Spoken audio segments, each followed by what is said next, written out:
Shalom, selamat pagi jemaat yang dikasihi Tuhan, kiranya berkat Tuhan melimpah dalam hidup kita. Hari ini saya akan menyampaikan renungan dengan judul Kasih dalam Keluarga. Kita baca Kolose 3 ayat 18-21 yang berbunyi demikian. Hai istri-istri, tunduklah kepada suamimu sebagaimana seharusnya di dalam Tuhan. Hai suami-suami, kasihilah istrimu dan janganlah berlaku kasar terhadap dia. Hai anak-anak, taatilah orang tua dalam segala hal, karena itulah yang indah di dalam Tuhan. Hai bapak-bapak, janganlah sakiti hati anakmu, supaya jangan tawar hatinya.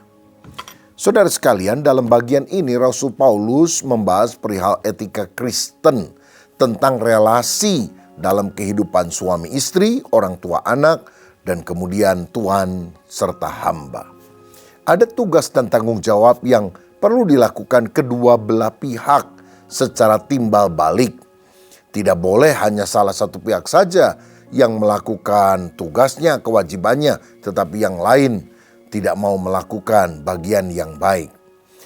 Dalam kebiasaan orang Yahudi, suami bisa menceraikan istrinya jika dia tidak suka, tetapi tidak ada aturan istri boleh menceraikan suaminya kalau dia bosan misalnya. Dalam budaya Yunani, suami bisa pergi kemana saja dia mau. Tetapi istri yang baik harus selalu ada di rumah dan tidak boleh pergi ke tempat yang lain. Nah, jelas tidak seimbang. Orang tua juga pada waktu dulu bisa memperlakukan anak semaunya. Menjadikan anak sebagai budak, menghukum sampai mati, tidak akan ada masalah, tidak akan dihukum. Tetapi anak tentu tidak bisa memperlakukan hal seperti itu kepada orang tuanya. Nah, ini ketidakseimbangan yang muncul di dalam kebiasaan-kebiasaan lain pada zaman dulu. Mestinya kan semua berjalan secara seimbang. Nah, saudara-saudara, makanya yang pertama-tama Rasul Paulus memberikan petunjuk supaya istri tunduk kepada suami dan suami mengasihi istri. Nah, tugas istri adalah tunduk kepada suami, bukan tanduk suami. Istri bisa saja pendidikannya lebih tinggi, lulusan fakultas. Suami cuma bisa mikultas, tapi tetap istri harus tunduk kepada suami. Istri jago karate, ban hitam, sedangkan suami hanya bisa jual beli ban bekas misalnya. Tapi tetap pemimpin dalam keluarga adalah suami. Suami adalah kepala, istri adalah penolong. Nah, penolong tentu boleh memberikan usul, masukan. Bahkan saya lihat kadang-kadang ada istri yang memang lebih bijaksana, lebih pintar daripada suaminya. Tetapi tetap suami harus membuat keputusan bagi keluarga tersebut. Masalahnya sekarang ada banyak suami panglima, istri pang 6. Wah, lebih sakti istrinya. Suami bos, istrinya big boss. Nah, saudara harus tahu, kalau kita mengemudikan mobil, misalnya suami dan istri ada di mobil yang sama, hanya satu orang dalam satu waktu yang boleh memegang setir. Dan itu adalah tanggung jawab daripada suami. Saya maksudkan bukan menyetir di jalan raya ya, tetapi mengelola kehidupan, mengatur arah kehidupan. Maka suami sebagai kepala harus dihormati. Tidak boleh dibanding-bandingkan oleh istrinya dengan pria yang lain. Usaha dong mas, masa tuh tetangga kita beli mobil baru, kamu sepeda baru aja gak bisa beli. Nah, itu tentu saja sikap menanduk dan bukan sikap tunduk kepada suami. Nah, saudara-saudara, sebaliknya suami juga harus mengasihi istri. Dan saya yakin kalau suami mengasihi istri dengan tulus, maka istri tanpa didesak, tanpa dipaksa akan tunduk karena kasih kepada suaminya. Hai suami, kasihilah istrimu. Suami tidak boleh berlaku kasar terhadap istrinya. Apalagi melakukan abuse kepada dia. Mungkin kata-katanya kasar, wah memaki-maki, merendahkan. Dasar kamu bodoh seperti mama kamu. Wah, ini bukan hanya menyakiti hati istri, tapi juga membawa keluarga. Wah, pasti ini akan menimbulkan luka. Dan tidak boleh seorang suami mengatai seperti itu. Apalagi kalau dia melakukan kekerasan dalam rumah tangga, KDRT misalnya, memukul, menendang. Ini adalah sesuatu yang sebetulnya sekarang sudah ada aturannya, bisa dipolisikan. Sebab seorang suami harus mengasihi istri, bukan membenci dan memukuli istri. Dia harus melindungi, memberikan sentuhan kasih. Misalnya memeluk, menepuk-nepuk pundak dengan kasih sayang. Itu akan membesarkan hati istri. Suami yang mengasihi istri juga mencukupi kebutuhan istrinya. Setidaknya kebutuhan dasar, sandang, pangan, papan. Selebihnya itu adalah berkat Tuhan yang mungkin berbeda untuk setiap keluarga. Tapi kita harus banyak bersyukur dalam segala hal. Dan seorang suami yang mengasihi istri harus memberi waktu dan perhatian kepada keluarga. Jangan cuma sibuk di kantor, sibuk bekerja. Tapi luangkan waktu untuk istri, berbicara. Luangkan waktu untuk anak-anak, bermain dengan mereka. Sehingga keluarga akan mengalami kasih. Selanjutnya diatur tentang hubungan orang tua dan anak. Alkitab berkata, "Hai anak-anak, taatilah orang tuamu dalam segala hal, karena itulah yang indah di dalam Tuhan." Nah, kadang ada anak yang menganggap remeh orang tuanya dan tidak mau menerima masukan-masukannya karena dianggap orang tua kurang terpelajar. Memang anak sekarang itu kan mendapatkan kesempatan pendidikan yang lebih mudah dibandingkan waktu yang lampau. Oh, papa saya, mama saya kuno, nggak ngerti apa-apa.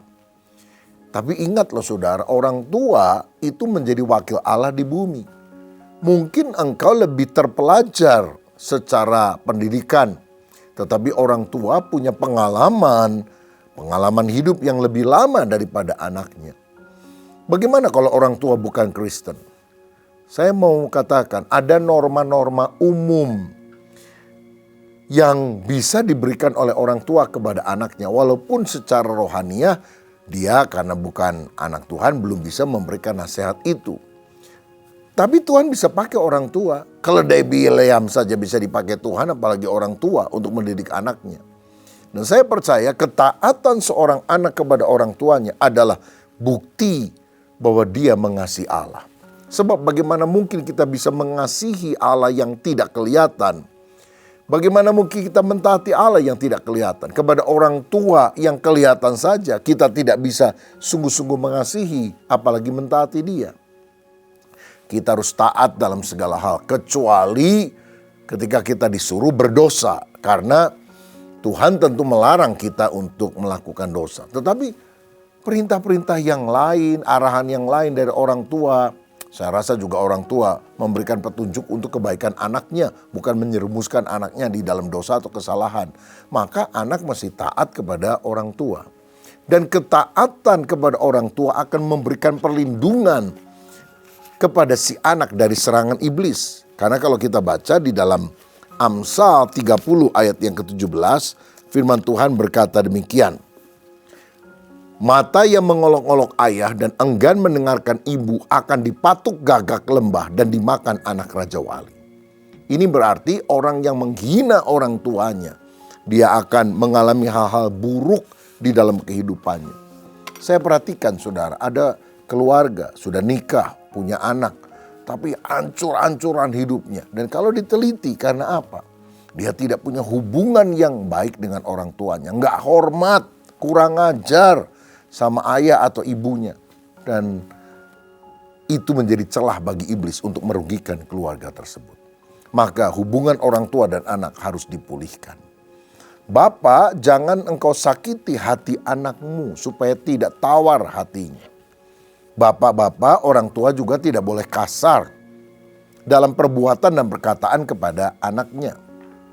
Saudara, saya ingat satu kali saya pernah menjelaskan bahwa Allah itu seperti Bapa yang penuh dengan kasih. Waktu saya ngomong gitu di sebuah kelas dari STT Karisma yang saya dirikan, ada seorang mahasiswa diam saja dengan wajah keras. Setelah selesai kelas tersebut saya panggil ke kantor, saya mulai ajak bicara dan rupanya dia punya kebencian kepada orang tuanya. Bahkan dia diusir keluar rumah dari orang tuanya. Nah, tetapi saya kemudian mulai menjelaskan tentang bagaimana kita perlu mengampuni, mengalami kasih Bapa Surgawi. Dan dia kemudian berjanji akan memperbaiki hubungan. Dan ketika dia pada waktu liburan kembali ke kota asalnya, rupanya papanya pada waktu yang hampir bersamaan bertobat, dilawat Tuhan dalam sebuah ibadah di gereja, sehingga akhirnya rukunlah mereka. Saudara-saudara, jadi orang tua juga tidak boleh menyakiti hati anaknya. Saya ingat ada seorang mahasiswa yang lain kalau dipanggil ke kantor, waktu saya mengajar di sekolah teologi, maksudnya mungkin kasih tahu ya teman-teman, besok ada tugas ini dan itu. Langsung dia gemeter, aduh saya dipanggil, Pak Rubin ada apa ya, ada apa ya. Saya juga heran, dipanggil kok sepertinya mau dihukum. Rupanya setelah digali, dia bilang, papa saya tidak pernah manggil saya kecuali kalau saya salah. Dan waktu saya mau dimaki-maki baru nama saya dipanggil. Wah, kasihan sekali saudara. Orang yang dibesarkan di dalam pola asuh yang salah seperti ini. Makanya orang tua tidak boleh melukai hati anaknya. Tapi mendidik dia menurut jalan yang patut baginya. Maka pada masa tuanya pun anak itu tidak akan menyimpang dari jalan Tuhan. Tentu di dalam pendidikan perlu ada disiplin. Tapi dasarnya adalah kasih. Untuk kebaikannya, bukan pukulan bengis, tapi koreksi yang penuh kasih. Dan terutama yang kita harus koreksi adalah sikap memberontak dari anak atau melakukan kesalahan yang disengaja. Nah saudara-saudara, disiplin adalah sisi lain daripada kasih.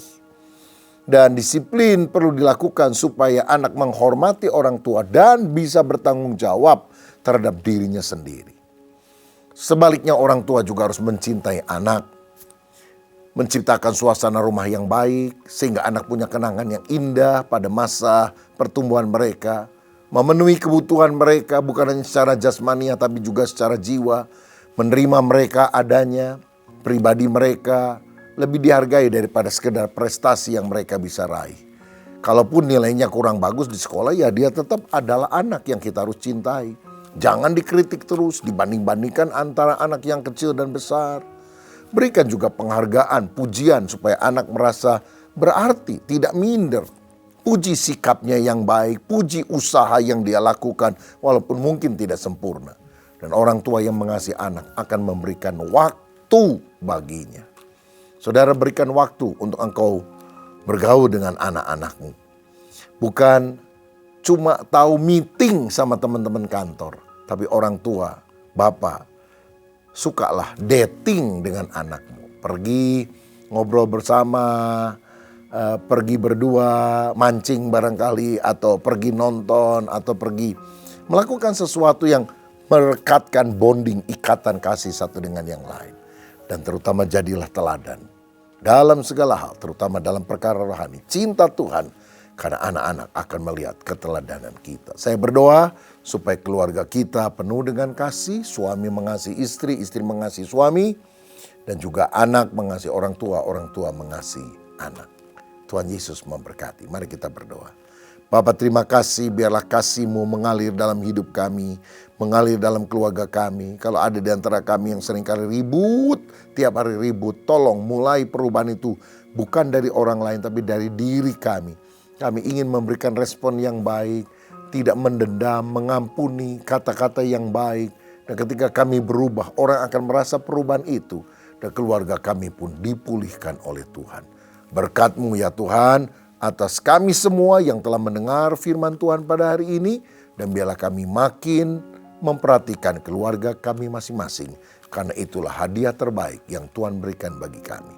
Demi nama Yesus kami berdoa. Haleluya. Amin. Tuhan memberkati.